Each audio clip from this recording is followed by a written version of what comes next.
వర్షాకాలం మొదలైపోయింది అంటున్నారు. కానీ ఇప్పటిదాకా ఒక పెద్ద వాన కూడా వల్లే. అదుగో ఇదిగో అనడం తప్ప వానదేవుడు రావడంలే.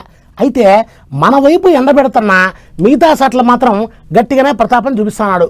అట్లా పక్క రాష్ట్రాల్లో వర్షాలు పడుతుంటే మన దగ్గర ప్రాజెక్టులు కాస్త కలకల్లాడుతున్నాయి.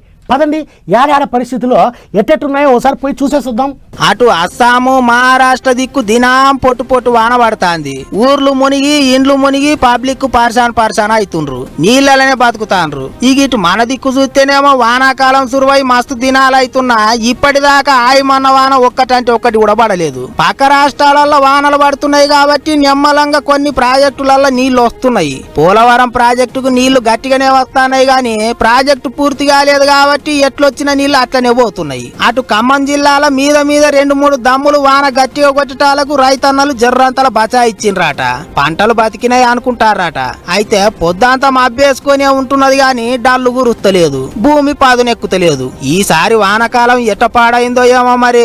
ఎప్పటికి వానాకాలంలో సిచ్చేయకుండానే బోర్లు పొంగిపోరలేదు. కానీ ఈసారి బోర్లన్నీ ఎండిపోయి తాగే నీళ్లు కూడా దొరకక పబ్లిక్ రోడ్ల మీదకి వచ్చి లొల్లులు చేస్తాండ్రు. కామారెడ్డి మెదక్ జిల్లాలో తాగే నీళ్ల కొరకు పెద్ద యుద్ధం అవుతున్నది. 15 రోజులకు సెక్రటరీ లేపుతలేడు, సర్పంచ్ లేపుతలేడు, నాకు ఒక్క ట్యాంకర్ కూడా పంపిస్తలేరు.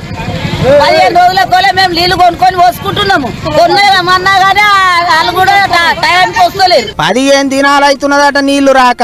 తానాలు కూడా చేస్తలేరట పబ్లిక్. ఇట్లుంటే కాళేశ్వరం ప్రాజెక్టుకి వెళ్లి నీళ్లు ఎత్తి పోసుకొని చెరువులు కుంటలు నింపుకుంటే ఏమైతది? సర్కారోళ్లకు గాయంత సోయలేదా అన్నట్టు మాట్లాడుతాండ్రు ఎగస్ పార్టీ వాళ్ళు. మరి ఏం చేస్తారో ఏమో గాని ఈసారి వానదేవుడు గట్టిగానే సతాయిస్తున్నాడు.